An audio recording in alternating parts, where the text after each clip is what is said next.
भक्तजनों, माताओं, बहनों, सादर जय श्री कृष्ण। हमारे YouTube चैनल में आप सभी का बहुत बहुत स्वागत है। मैं हूं आपके साथ आचार्य धर्मेंद्र शास्त्री। आज हम आपको विजया एकादशी के दिव्य और ज्ञानमयी कथा सुनाने जा रहे हैं। इस बार विजया एकादशी का जो महापर्व है वो 9 मार्च 2021 मंगलवार के दिन विजया एकादशी का महापर्व रहेगा और सभी भक्तजनों को इसी दिन एकादशी व्रत करना चाहिए। जो भक्त एकादशी का व्रत नहीं कर सकते हैं वो यदि कथा का श्रवण करेंगे तो भी उनको एकादशी का पुण्य लाभ प्राप्त हो पाएगा। और जो मनुष्य एकादशी का व्रत करता है उसको दशमी तिथि से ही नियम पालन आरंभ करना चाहिए। दशमी तिथि यानी 8 मार्च के दिन आपको एक समय भोजन करना है और भोजन में लहसुन, प्याज, मांस, मदिरा, मसूर की दाल, अभक्ष्य भक्षण का उपयोग नहीं करना चाहिए तथा दशमी के दिन भी चावल नहीं खाना चाहिए। दशमी के दिन रात्रि के समय ब्रह्मचर्य व्रत का पालन करना चाहिए और एकादशी के दिन यानी 9 मार्च को सुबह जल्दी उठकर के हाथ में संकल्प लेकर के 3 बार विष्णु विष्णु का उच्चारण करते हुए संकल्प धारण करना चाहिए। संकल्प का अर्थ होता है प्रतिज्ञा करना या फिर शपथ लेना। अपना नाम और गोत्र बोल करके हाथ में जल और सुपारी, कुछ दक्षिणा, पीले फूल, तुलसी पत्र रख करके आपको संकल्प धारण करना चाहिए। संकल्प प्रभु को समर्पण करने के बाद में आपको व्रत का प्रारंभ कर देना चाहिए। और एकादशी के दिन चावल का उपयोग नहीं करना चाहिए। एकादशी के दिन अन्न का सेवन बिल्कुल नहीं करना चाहिए। एकादशी के दिन फल या फलाहारी वस्तु का ही उपयोग करना चाहिए। सर्वोत्तम फलाहार गाय का दूध और फल ही माने गए हैं। एकादशी के दिन दाढ़ी कटिंग नहीं करवाना चाहिए। शरीर के अंग के कोई भी बाल नहीं कटवाना चाहिए। एकादशी के दिन क्रोध नहीं करना चाहिए। एकादशी के दिन वाद विवाद, लड़ाई झगड़ा बिल्कुल नहीं करना चाहिए। एकादशी के दिन घर के बड़े बुजुर्ग, माता पिता या फिर सास ससुर का अपमान बिल्कुल नहीं करना चाहिए। एकादशी के दिन अपने बड़े बुजुर्गों की सेवा अवश्य ही करना चाहिए। एकादशी के दिन घर आए हुए किसी भी याचक या भिखारी को खाली हाथ नहीं लौटाना चाहिए और एकादशी के दिन किसी भी मनुष्य को जो है प्याज, लहसुन, मांस, मदिरा, अभक्ष्य भक्षण का उपयोग बिल्कुल नहीं करना चाहिए। एकादशी के दिन आपको तुलसी पत्र या पेड़ पौधों को पत्ते या फूल नहीं तोड़ना चाहिए। एक दिन पहले से ही आपको तुलसी पत्र और पुष्प आदि तोड़ करके रख लेना चाहिए। और एकादशी के दिन आपको जो है पूरे सात्विकता से भगवान का स्मरण करते हुए पूरा दिन व्यतीत करना चाहिए। एकादशी के दिन रात्रि में जागरण करना चाहिए तथा रात्रि के समय भगवान का भजन तथा स्मरण करते हुए पूरी रात व्यतीत करना चाहिए। पूरी रात यदि आप नहीं जाग सकते हैं तो 1 प्रहर, 2 प्रहर, 3 प्रहर या 4 प्रहर, जितना भी आपके शरीर में सामर्थ्य हो उतना आपको जागरण करके प्रभु की भक्ति अवश्य करना चाहिए। एकादशी का व्रत सभी को करना चाहिए। कोई रोगी व्यक्ति यदि एकादशी का व्रत नहीं कर पाते हैं तो वो अच्छी प्रकार से फलाहार का सेवन करके भी एकादशी का व्रत कर सकते हैं या फिर कथा का श्रवण भी वो कर लेंगे तो भी उनको एकादशी का पूरा पुण्य लाभ प्राप्त हो पाएगा। इसके अलावा जो माताएं बहनें मासिक धर्म में रहती है वो भी एकादशी का व्रत तो करे लेकिन भगवान का स्पर्श तथा पूजन उनको नहीं करना चाहिए। एकादशी के दिन यदि आपके घर परिवार में जन्म अथवा मृत्यु का सूतक लग जाता है, ऐसी स्थिति में भी व्रत आपको अवश्य करना चाहिए लेकिन भगवान का स्पर्श तथा पूजन अर्चन आपको नहीं करना चाहिए। और जो मनुष्य 9 मार्च को एकादशी का व्रत करेगा उसे 10 मार्च यानी बुधवार के दिन सुबह एकादशी व्रत का पारणा करना होगा। तो व्रत का पारणा का जो सर्वोत्तम समय रहेगा 6:57 से लेकर के 8:57 के मध्य आपको व्रत का पारणा करना है यानी व्रत खोलना चाहिए। और हमेशा कथा ब्राह्मण के मुखार विंद से ही सुनना चाहिए। कथा सुनने के बाद में ब्राह्मण को यथाशक्ति अन्नदान, वस्त्रदान, गोदान या अपने सामर्थ्य के अनुसार कुछ न कुछ दान पुण्य अवश्य ही करना चाहिए। तो अब हम आपको एकादशी के दिव्य और ज्ञानमयी कथा सुनाने जा रहे हैं। विजया एकादशी बड़ी एकादशी मानी जाती है और विजया एकादशी का व्रत करने से तथा इसकी कथा का श्रवण करने से प्रत्येक कार्यों में आपको विजय की प्राप्ति अवश्य ही होगी। तो विजया एकादशी की कथा अब हम प्रारंभ करते हैं। बोलिए श्री लक्ष्मी नारायण भगवान की जय, श्री द्वारकाधीश भगवान की जय, श्री मोर मुकुट बंसी वाले की जय, श्री गिरिराज धरण की जय। गुरुर् ब्रह्मा गुरुर्विष्णु गुरुर्देवो महेश्वरा, गुरु साक्षात् परब्रह्म तस्मै श्री गुरुवे नमः। श्री अखंड मंडलाकारं व्याप्तं येन चराचरं तत्पदं दर्शितं येन तस्मै श्री गुरुवे नमः। सच्चिदानंद रूपाय विश्वोत्पत्त्यादि हेतवे तापत्रय विनाशाय श्री कृष्णाय वयं नमः। कृष्णाय वासुदेवाय हरये परमात्मने प्रणतः क्लेशनाशाय गोविंदाय नमो नमः। वसुदेव सुतं देवं कंसचाणूरमर्दनं देवकी परमानंदं कृष्णं वंदे जगद्गुरुं, कृष्णं वंदे जगद्गुरुं। वरह पीडं नटवरवपुः कर्णयोः कर्णिकारं बिभ्रद्वास कनककपीशं वैजयन्तीं च मालां रन्ध्रान् वेणोर्धरसुधया पूरयन् गोपवृन्दैः वृन्दारण्यं स्वपदरमणं प्राविशत गीतकीर्तिः। कस्तूरी तिलकं ललाटपटले वक्षस्थले कौस्तुभं नासाग्रे वरमौक्तिकङ्करतले वेणुः करे कङ्कणं सर्वाङ्गे हरिचन्दनं सुललितं कंठे च मुक्तावलिं गोपस्त्री परिवेष्टितो विजयते गोपालचूडामणिं फुल्लेन्दीवरकान्तिमिन्दुवदनं वरहावतं सप्रियं श्रीवत्साङ्कमुदार कौस्तुभधरं पीताम्बरं सुन्दरं गोपीनां नयनोत्पलार्चिततनुं गोपसन्धाव्रतं गोविन्दं कलवेणुवादनपरं दिव्याङ्गभूषणं भजे। करारविन्देन पदारविन्दं मुखारविन्देन विनिवेशयन्तीं वटस्य पत्रस्य पुटेशयानं बालं मुकुन्दं मनसा स्मरामि। जय जय श्री राधारमण, जय जय नवल किशोर, जय गोपी चित चोर प्रभु, जय जय माखन चोर। मात मेरी श्री राधिका, पिता मेरे घनश्याम, इन दोनों के चरणन में मेरा बारंबार प्रणाम, मेरा बारंबार प्रणाम, मेरा बारंबार प्रणाम।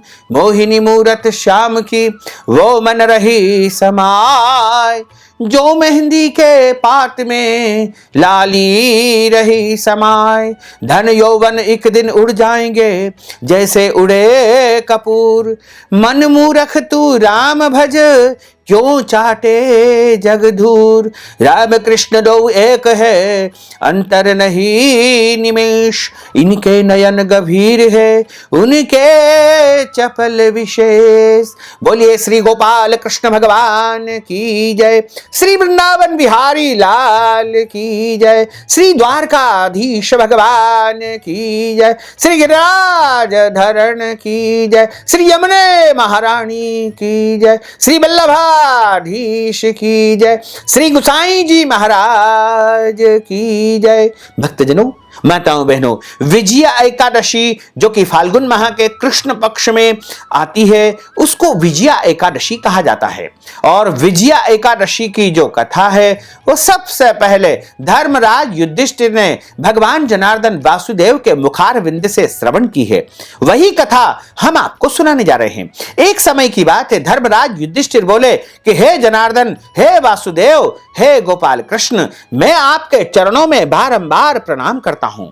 फाल्गुन माह की कृष्ण पक्ष की एकादशी का नाम क्या है तथा उसकी विधि क्या है, कृपा करके आप मुझे सुनाने की कृपा करें। श्री भगवान बोले कि हे राजन, फाल्गुन माह के कृष्ण पक्ष की एकादशी का नाम विजया एकादशी है। इसके व्रत के प्रभाव से मनुष्य को सर्वोत्तम विजय की प्राप्ति होती है, यानी सभी जगह वह मनुष्य विजय को प्राप्त कर लेता है। यह व्रत सभी व्रतों में उत्तम है। इस विजया एकादशी के महात्म के श्रवण व पठन से समस्त पाप नष्ट हो जाते हैं। एक समय देवर्षि नारद जी ने जगत पिता ब्रह्मा जी से कहा कि महाराज, आप मुझे फाल्गुन माह के कृष्ण पक्ष की एकादशी का संपूर्ण विधान कहिए। ब्रह्मा जी कहने लगे कि हे नारद, विजया एकादशी का व्रत पुराने तथा नए पापों का नाश करने वाला है। इस विजया एकादशी की विधि मैंने आज तक किसी से भी नहीं कही है। यह समस्त मनुष्यों को विजय प्रदान करती है। त्रेता युग की बात है, मर्यादा पुरुषोत्तम प्रभु श्री राम जो है अयोध्या में प्रकट हुए थे। राजा दशरथ के घर वो पुत्र के रूप में आए थे। प्रभु श्री राम ने अनेकों लीलाएं करते हुए जब 14 वर्ष का वनवास पाया था, तब वे श्री लक्ष्मण जी तथा श्री सीता जी सहित पंचवटी में निवास करने लगे। वहां पर दुष्ट रावण ने जब सीता जी का हरण कर लिया, तब इस समाचार से प्रभु श्री रामचंद्र जी तथा श्री लक्ष्मण जी अत्यंत व्याकुल हुए और सीता माता की खोज के लिए वहां से तुरंत ही निकल पड़े। प्रभु श्री राम जी अपने भ्राता लक्ष्मण जी के साथ में घूमते घूमते मरणासन्न जटायु के पास पहुंचे, तो जटायु उन्हें सीता जी का वृत्तांत सुना करके स्वर्ग लोक को चला गया। कुछ आगे जाकर के उनकी सुग्रीव से मित्रता हुई और बाली का वहां पर वध किया। हनुमान जी ने लंका में जाकर के सीता जी का पता लगाया और उनसे श्री रामचंद्र जी और सुग्रीव की मित्रता का वर्णन किया। वहां से लौट करके हनुमान जी ने भगवान श्री राम के पास आकर के सब समाचार कहे। श्री रामचंद्र जी ने वानर सेना सहित सुग्रीव की संपत्ति से लंका को प्रस्थान किया। जब श्री रामचंद्र जी समुद्र के किनारे पहुंचे, तब उन्होंने मगरमच्छ आदि से युक्त उस अगाध समुद्र को देख करके लक्ष्मण जी से कहा कि समुद्र को हम किस प्रकार से पार करेंगे। तब श्री लक्ष्मण जी ने कहा कि हे पुराण पुरुषोत्तम आदि पुरुष, सब कुछ जानते हैं, आप तो अंतर्यामी है। यहां से आधा योजन दूर पर कुमारी द्वीप में वकधाल्व नाम के मुनि निवास करते हैं। उन्होंने अनेक ब्रह्मा देखे हैं। आप उनके पास जाकर के इसका उपाय अवश्य ही पूछिए। लक्ष्मण जी के इस प्रकार वचन सुन करके प्रभु श्री रामचंद्र जी वकधाल्व ऋषि के पास पहुंच गए और उनको प्रणाम करके उनके समीप बैठ गए। मुनि ने भी उनको मनुष्य रूप धारण किए हुए पुराण पुरुषोत्तम समझ करके उनसे पूछा कि हे श्री राम, आपका यहां पर कैसे आगमन हुआ है। रामचंद्र जी कहने लगे कि हे ऋषिवर, मैं यहाँ पर अपने मित्र सुग्रीव के साथ आया हुआ हूं और मेरी धर्म पत्नी सीता जी का अपहरण दुष्ट रावण के माध्यम से हो चुका है। अतः मैं रावण के ऊपर विजय प्राप्त करने के लिए तथा समस्त राक्षस जाति को जो है नष्ट करने के लिए लंका में जा रहा हूं और इस अगाध समुद्र को पार करने का कोई उपाय बताइए। लंका पर विजय प्राप्ति करने का कोई तो उपाय आपके पास होगा, कृपा करके मुझे बताने की कृपा करें। मैं इसी कारण से आपके पास आया हूं। वकधाल्व ऋषि बोले कि हे राम, फाल्गुन माह के कृष्ण पक्ष की एकादशी का व्रत उत्तम व्रत है और इस व्रत को करने से निश्चय ही आपकी विजय होगी, साथ ही आप समुद्र को भी पार कर पाएंगे। और इस व्रत की विधि यह है कि दशमी के दिन सोना अथवा चांदी या तांबा या मिट्टी का एक घड़ा बनाएं। उस घड़े को जल से भर करके पंच पल्लवियों ने 5 प्रकार के पत्ते उसमें रख करके वेदिका पर स्थापित करें। उस घड़े के नीचे 7 प्रकार के अनाज रखे, ऊपर जौ रखे और उस पर भगवान श्री नारायण की स्वर्णमयी मूर्ति स्थापित करें। स्वर्णमयी मूर्ति यदि नहीं रख सकते हैं तो आप पीतल, चांदी, तांबा या अन्य धातु की मूर्ति स्थापित करें और एकादशी के दिन स्नान आदि से निवृत्त होकर के धूप दीप नैवेद्य नारियल से भगवान की पूजा करें। तत्पश्चात उस कलश के सामने बैठ करके दिन व्यतीत करें और रात्रि को भी उसी प्रकार बैठ करके जागरण करके प्रभु का स्मरण करें और द्वादशी के दिन नित्य नियम से निवृत्त होकर के उस घड़े को ब्राह्मण को दान कर देवे। और एकादशी व्रत का पारणा द्वादशी तिथि समाप्त होने के पहले आपको कर लेना चाहिए। तो एकादशी का संपूर्ण विधि विधान वकधाल्व ऋषि ने प्रभु श्री राम को बताया और कहा कि हे राम, यदि तुम इस तरह अपने सेनापतियों के साथ में विजया एकादशी का व्रत पूरे विधि विधान से, पूरी निष्ठा से, पूरी भावना से, पूरी भक्ति से करोगे तो अवश्य ही तुम्हारी विजय प्राप्त होगी। प्रभु श्री रामचंद्र जी ने ऋषि के कथना अनुसार विजया एकादशी का व्रत किया और इसके प्रभाव से राक्षस जाति के ऊपर, दैत्यों के ऊपर, लंका के ऊपर, रावण के ऊपर उन्होंने विजय पाई। अतः हे राजन, जो कोई मनुष्य विधि पूर्वक इस व्रत को करेगा दोनों लोकों में उसकी अवश्य ही विजय होगी। और श्री ब्रह्मा जी ने श्री नारद जी से कहा था कि हे पुत्र, जो कोई इस व्रत के महात्म्य को पढ़ता है, सुनता है, उसे वाजपेयी यज्ञ का फल प्राप्त होगा। इस प्रकार इस व्रत को सबसे पहले प्रभु श्री रामचंद्र जी ने किया था और उन्होंने जो है विजय की प्राप्ति अवश्य ही की थी। इसलिए जो मनुष्य इस विजया एकादशी का पूरी निष्ठा के साथ में व्रत करता है, नियमों का पालन करता है और ब्राह्मण के मुख से कथा का श्रवण करता है, उसकी इस संसार में अवश्य ही विजय प्राप्त होती है। उसको कहीं पर भी हार नहीं मिलती है। इस प्रकार विजया एकादशी की कथा का यहां पर समापन होता है। बोलिए श्री लक्ष्मी नारायण भगवान की जय, श्री वृंदावन बिहारी लाल की जय, गोपाल कृष्ण भगवान की जय। अच्युतम केशवम राम नारायणम कृष्ण दामोदरम वासुदेवम हरे, श्रीधरम माधवम गोपिका वल्लभम, श्री जानकी नायकम श्री रामचंद्रम भजे, जानकी मनोहरम सर्वलोक नायकम, श्री शंकरादि सेवितम पुण्य नाम कीर्तनम, श्री राम राम राम राम राम नाम तायकम, राम कृष्ण वासुदेवा भक्ति मुक्तिदायकम, राम कृष्ण वासुदेवा भक्ति मुक्तिदायकम, राम कृष्ण वासुदेवा भक्ति मुक्तिदायकम, राम कृष्ण वासुदेवा भक्ति मुक्तिदायकम, राम कृष्ण वासुदेवा भक्ति मुक्तिदायकम। गोविंद जय जय गोपाल जय जय, गोविंद जय जय गोपाल जय जय, राधा रमण हरि गोविंद जय जय, राधा रमण हरि गोविंद जय जय, गोविंद की जय जय गोपाल की जय जय, गोविंद की जय जय गोपाल की जय जय, रास रचैया कन्हैया की जय जय, रास रचैया कन्हैया की जय जय, गोविंद की जय जय गोपाल की जय जय, गोविंद की जय जय गोपाल की जय जय, धेनु चरैया कन्हैया की जय जय, धेनु चरैया कन्हैया की जय जय, गोविंद जय जय गोपाल जय जय, गोविंद जय जय गोपाल जय जय, राधा रमण हरि गोविंद जय जय, राधा रमण हरि गोविंद जय जय, राधा रमण हरि गोविंद जय। बोलिए श्री गोपाल कृष्ण भगवान की जय, श्री वृंदावन बिहारी लाल की जय, श्री द्वारकाधीश भगवान की जय, श्री लक्ष्मी नारायण भगवान की जय, श्री गिरिराज धरण की जय, श्री यमुने महारानी की जय, श्री राधे रानी की जय, श्री गुसाई जी महाराज की जय। धर्म की जय हो,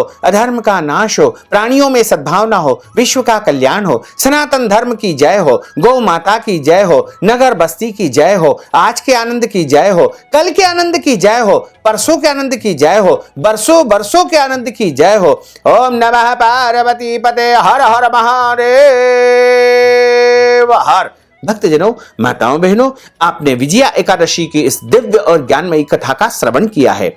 यदि आप विजया एकादशी की कथा के निमित्त नगद राशि स्वरूप दक्षिणा प्रदान करना चाहते हैं, गौ दान देना चाहते हैं, वस्त्र दान करना चाहते हैं, या फिर फलाहार का दान करना चाहते हैं, या ब्राह्मण भोजन आप यदि करवाना चाहते हैं, या फिर आप कोई भी दान पुण्य यदि विजया एकादशी के निमित्त करना चाहते हैं, तो आप हमारे पेटीएम के माध्यम से, गूगल पे के माध्यम से, फोन पे के माध्यम से या हमारे अकाउंट नंबर के माध्यम से नगद राशि पहुंचा करके विजया एकादशी का पूरा पूरा पुण्य लाभ प्राप्त कर सकते हैं। साथ ही आपसे अनुरोध है कि इस ज्ञानवर्धक वीडियो को अधिक से अधिक लोगों को शेयर करिएगा, लाइक करिएगा, कमेंट करिएगा, और यदि अभी तक आपने सब्सक्राइब नहीं किया तो अभी और इसी समय सब्सक्राइब अवश्य कर लीजिए। आपको और आपके पूरे परिवार को सादर जय श्री कृष्ण, सादर धन्यवाद।